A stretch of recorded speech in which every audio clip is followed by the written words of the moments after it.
Greetings. It is Wednesday afternoon, 2:20 in Seattle, Pacific Northwest, West Coast, USA. On Wednesday, April 7th, 2021, Yom Ha'shoah, the evening of Yom Ha'shoah begins in a few hours at sundown, continues all day tomorrow, Thursday, until sundown, Holocaust Remembrance Day. I just got this back from the framer, along with this work, which I just did a video of. Getting reflection there.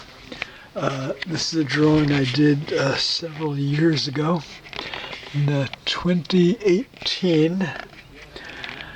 It's titled Wrestling mit Hannah Arendt!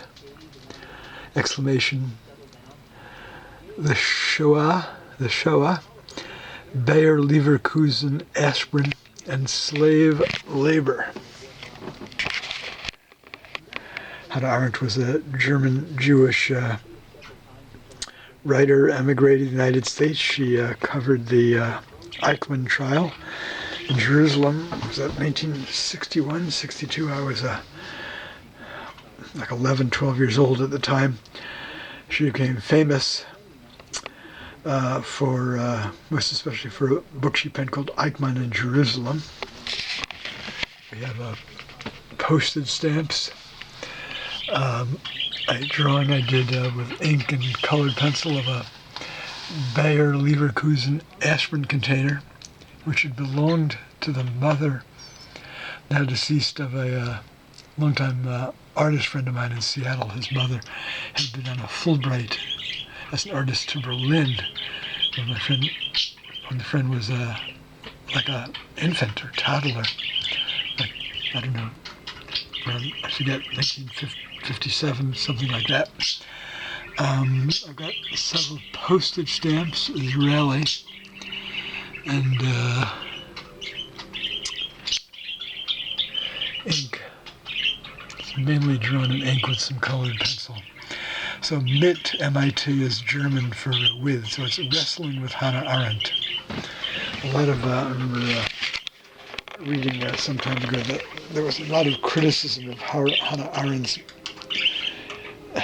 a central thesis of her book, Eichmann in Jerusalem. This would have been back in the 1960s, and I think it continued on for many years. Her thesis was that any group of peoples could become genocidal. And I actually agree with her on that.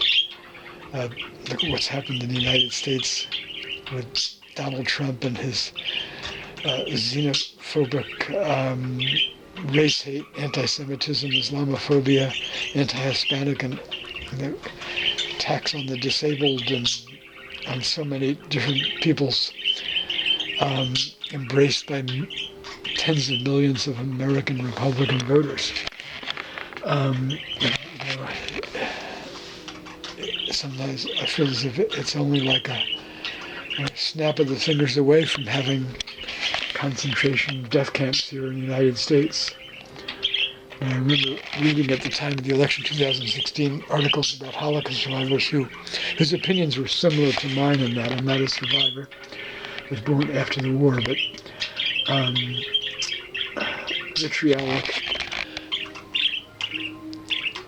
dehumanization and debasement of people perceived as other and different always leads to hate attacks, and at its worst, at its zenith, leads to genocide, mass murder. All right, there you have it, Hannah Arendt, of blessed memory. Whether one agrees with that thesis of hers or not, she did very, very good writing and very good reporting.